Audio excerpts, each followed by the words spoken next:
നമസ്കാരം. ഞാൻ PRS ആസ്ട്രോളജിയിലേക്ക് സ്വാഗതം. ഇന്നിവിടെ പ്രതിപാദിക്കുന്ന വിഷയം ബന്ധ്യതയാണ്. നമുക്കറിയാം, ഒരുപാട് ആളുകൾ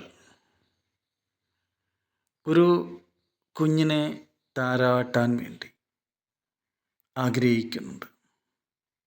പക്ഷേ ഒരു കുഞ്ഞ് എന്ന സ്വപ്നം അവരുടെ ജീവിതാഭിലാഷമാണ്. എന്നാൽ അത് സഫലമാകാതിരിക്കുമ്പോൾ ഒരുപാട് ദമ്പതിമാർ ദുഃഖിക്കുന്നു. വിവാഹം കഴിഞ്ഞ് 10 വർഷം, 12 വർഷം, 18 വർഷം, അങ്ങനെ ഒരുപാട് വർഷക്കാലം പലതരത്തിലുള്ള മരുന്നുകളും കഴിച്ചു നോക്കി. വൈദ്യ സഹായം തേടി വൈദ്യൻ്റെ അടുത്ത് പോയി, അല്ലെങ്കിൽ ഒരു ഡോക്ടറെ അടുത്ത് പോയി ഡോക്ടറുടെ നിർദ്ദേശപ്രകാരമുള്ള എല്ലാ ടെസ്റ്റുകളും ചെയ്തു. ചിലർക്ക് ടെസ്റ്റുകളിലൊന്നും ഒരു കുഴപ്പമുണ്ടാവില്ല. ചിലർക്ക് ഡോക്ടർ പറയും അത് കുഴപ്പമാണ്, അങ്ങനെ ഡോക്ടർ എഴുതിത്തള്ളും. അങ്ങനെ ഒരുപാട് ആളുകൾ ഒരു കുഞ്ഞിനു വേണ്ടി വളരെ കഷ്ടപ്പെടുന്നുണ്ട്. പക്ഷേ അവർക്കൊന്നും ഫലം ലഭിക്കുന്നില്ല എന്നുള്ളതാണ് സത്യം.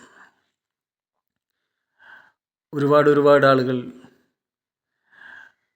എല്ലാം വിട്ട് ഇനി ഞങ്ങൾക്കൊരു കുഞ്ഞു പോലും ഉണ്ടാവില്ല എന്ന ചിന്തയിലൂടെ പോകുന്നുണ്ട്.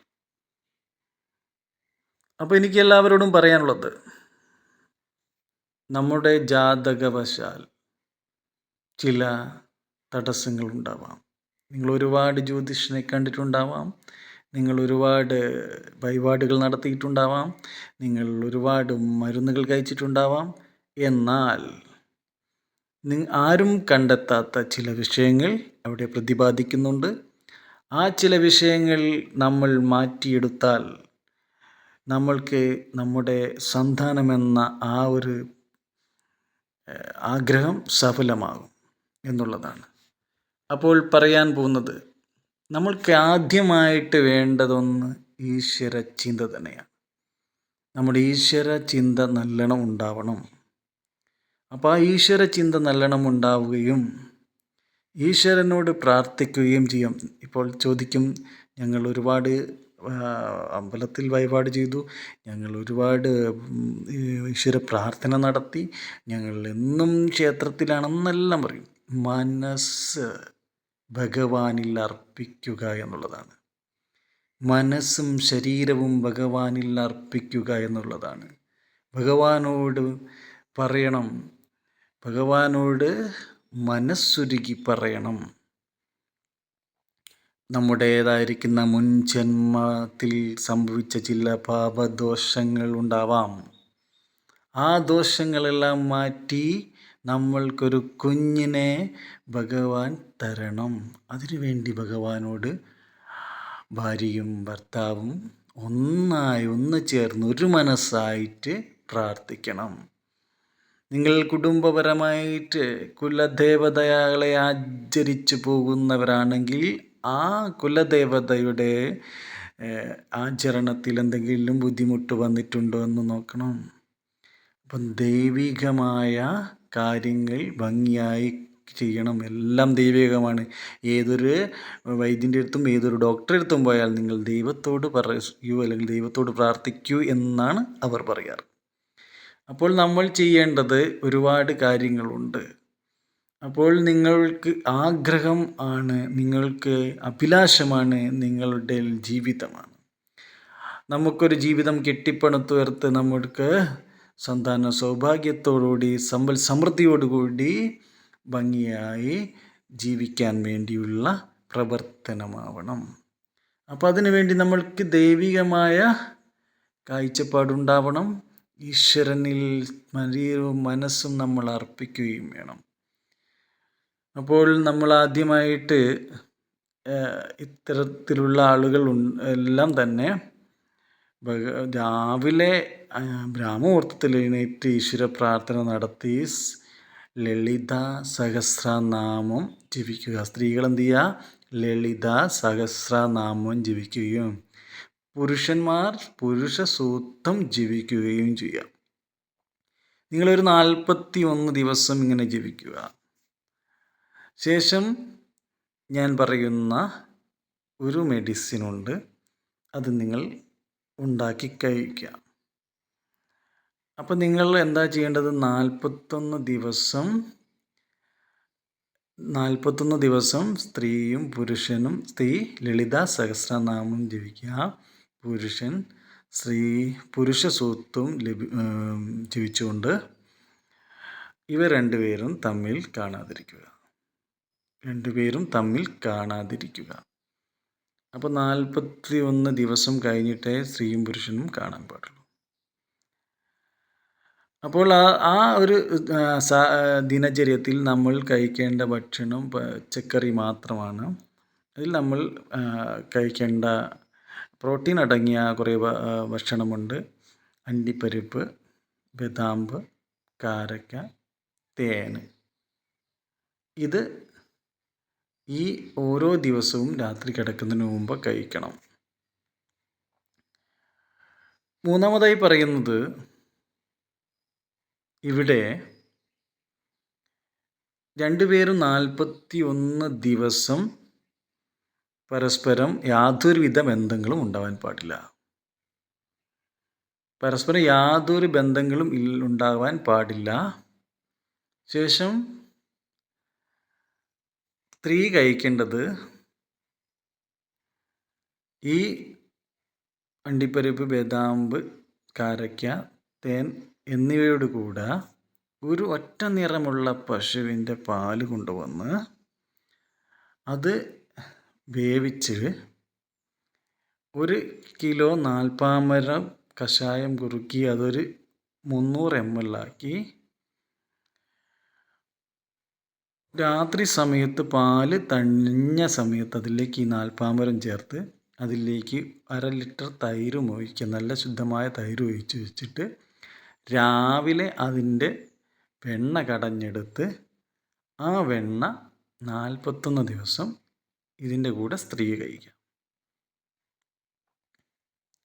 അപ്പോൾ 41 ദിവസം അത് കഴിച്ച് 42ാമത്തെ ദിവസമാവണം സ്ത്രീയും പുരുഷനും കാണുന്നത്. ആ സമയം കാണുകയും നമ്മൾക്കൊരു ആഗ്രഹമായ കുഞ്ഞിൻ്റെ കാര്യത്തിന് വേണ്ടിയുള്ള പ്രവർത്തനം തുടങ്ങുകയും ചെയ്യും. ഈ പ്രവർത്തനം തുടങ്ങി ഈ 42ാമത്തെ ദിവസം ലളിത സഹസ്രനാമവും പുരുഷ സൂക്തവും രണ്ടുപേരും ജപിക്കുക. ബ്രാഹ്മമുഹൂർത്തത്തിൽ എണീറ്റ് ജപിക്കുക. നമ്മുടെ ഏറ്റവും പ്രതിജ്ഞ വേണ്ടത്, എനിക്ക് എൻ്റെ ഇരിക്കുന്ന ഒരു സന്താനത്തെ ലഭിക്കണം എന്നുള്ള പ്രതിജ്ഞയിൽ ഈശ്വരനിൽ അർപ്പിച്ച് പ്രാർത്ഥിച്ച് ഭംഗിയാക്കുക. ഏറ്റവും കാര്യം നിങ്ങൾക്ക് അതിനുള്ള ഫലം ലഭിക്കും എന്നുള്ളതാണ്. ഇനി അതിനുള്ളൊരു ഫലം നിങ്ങൾക്ക് ഒരു 3 മാസത്തിനുള്ളിൽ ലഭിച്ചിട്ടില്ല എങ്കിൽ, അല്ലെങ്കിൽ 6 മാസത്തിനുള്ളിൽ ലഭിച്ചിട്ടില്ല എങ്കിൽ, 6 മാസമാണ് അതിൻ്റെ ഒരു കാലാവധി, അതിനുള്ളിൽ ലഭിച്ചിട്ടില്ല എങ്കിൽ നിങ്ങൾ